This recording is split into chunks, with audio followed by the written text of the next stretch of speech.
So hey guys, I am back with another trending K drama. Guys, ये drama ना इतना अच्छा है ना, हॉरर थ्रिल। मुझे इतना मज़ा आया ऐसे देख के। फर्स्ट एपिसोड में ही ना ऐसा लगा कि गाइस ये तो ड्रामा आपको बताना ही पड़ेगा। सो बिना किसी देरी के, बिना किसी सस्पेंस के, हम इस ड्रामा का नाम बताते हैं और इसका नाम है लाइट शॉप, जो कि हाल ही में रिलीज़ हुआ है और इसको अभी तक 8.5 की रेटिंग मिल चुकी है। तो ये एक मिस्ट्री हॉरर ड्रामा है।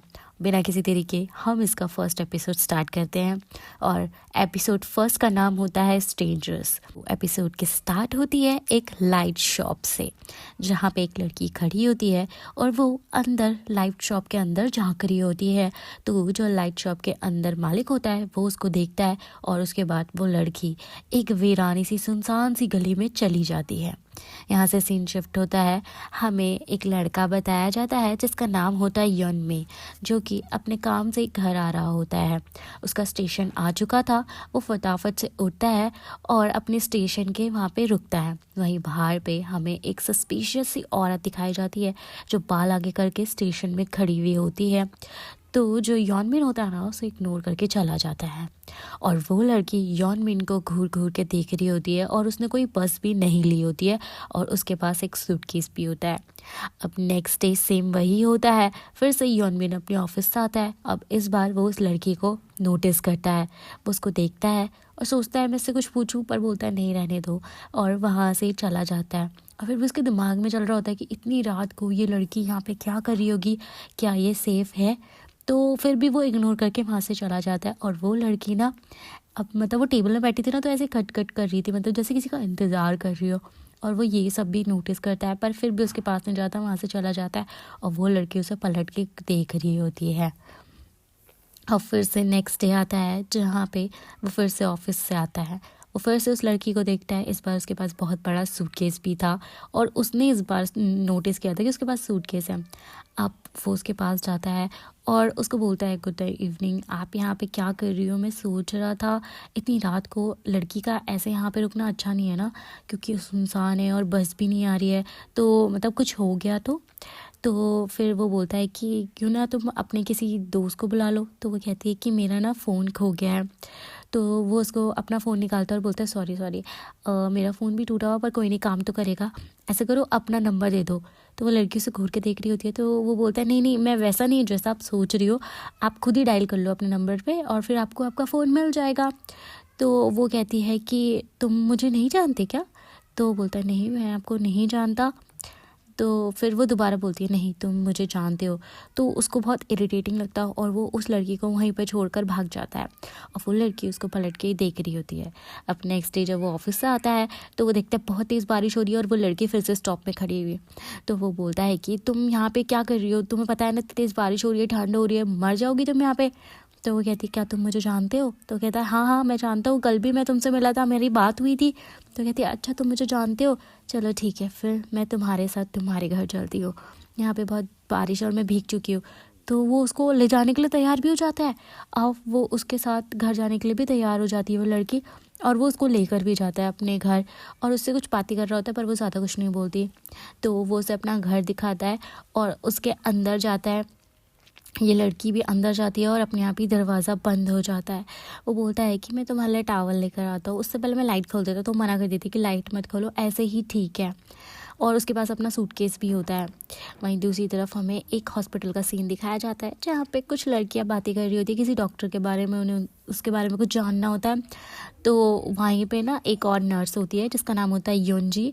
वो कहती है आप लोग खाना खा के आओ, मैं यहाँ पे हूँ। तो वो किसी ना पेशेंट को देख रही होती है, तभी वो देखती है एक आदमी वहाँ पे भाग कर आता है। वो उससे पूछती है कि तुम कौन हो, यहाँ पे क्या कर रहे हो, यहाँ पे आना मना है। जिस वो कहता है कि मॉर्च का है, मॉर्च मतलब जहाँ पे लाशें रखी जाती है।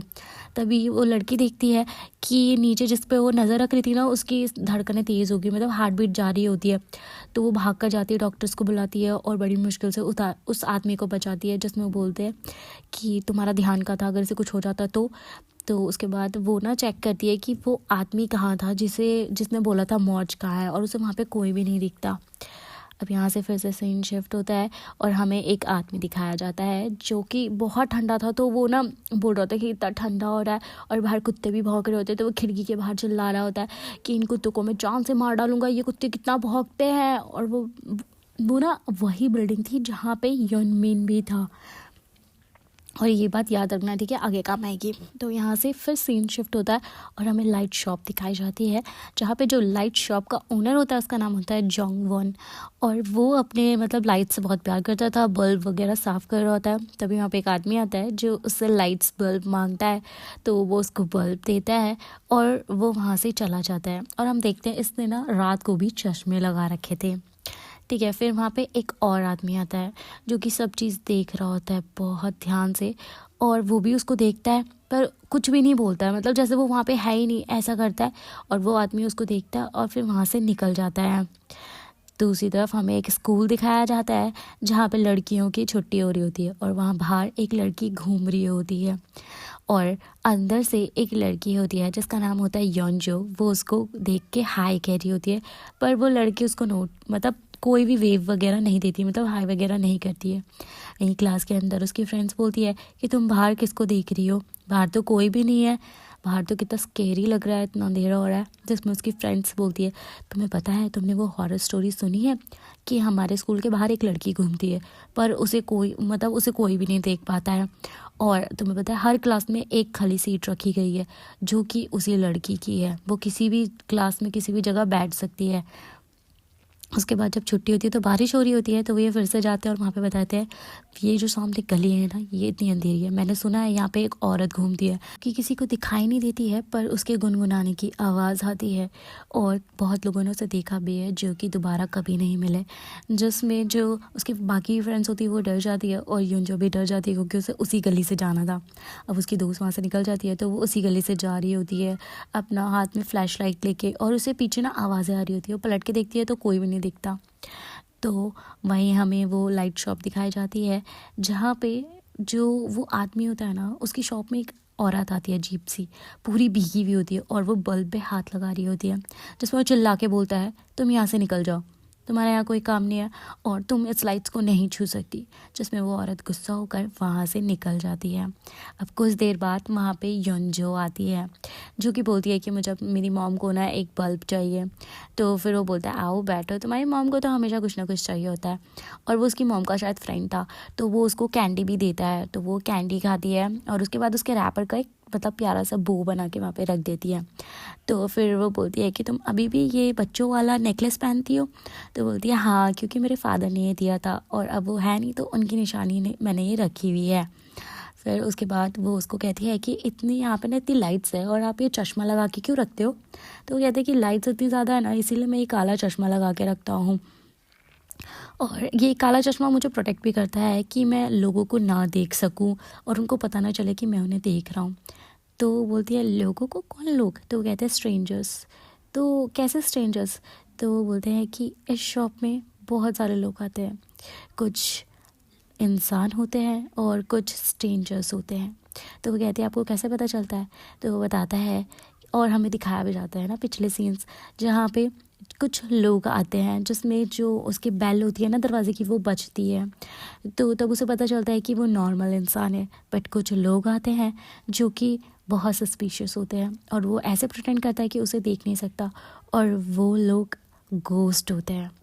यानी कि ये जो लाइट शॉप थी वो घोस्ट को अट्रैक्ट करती थी और घोस्ट वहाँ पे आया करते थे और वो उसके हाव भाव से पता लगा लेता था।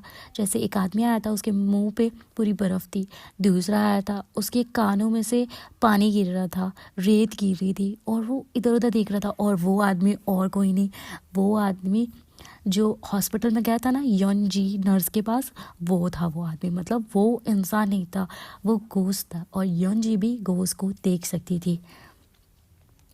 और वो ये सब सुन के ना यॉनजो ये सब सुन के बहुत ज़्यादा डर जाती है, जिसमें वो उसे कहते हैं कि मुझे लगता है तुम्हारे पास भी वो पावर्स है जिसमें तुम घोस्ट को देख सकती हो, बस फ़र्क इतना है कि तुम्हें उन्हें इग्नोर करना है। अगर उन्हें पता चल गया कि तुम उन्हें देख सकती हो तो वो तुम्हारे पीछे पड़ जाएंगे। तो वो बोलती है कि अगर मैंने उन्हें ऑलरेडी देख लिया हो तो कहते हैं कोई बात नहीं, तुम्हें अब से उन्हें इग्नोर करना है। और यहाँ पे हमें लाइट शॉप का एक रियल चेयर रियल चेहरा भी दिखाया जाता है, जिसमें नीचे जो शीशा होता है ना, उसमें उसकी शक्ल दिखाई जाती है तो वो बहुत बूढ़ा लग रहा होता है, पर नॉर्मल अगर देखो तो वो बहुत यंग लग रहा होता है, यानी कि ये भी कोई नॉर्मल इंसान नहीं है।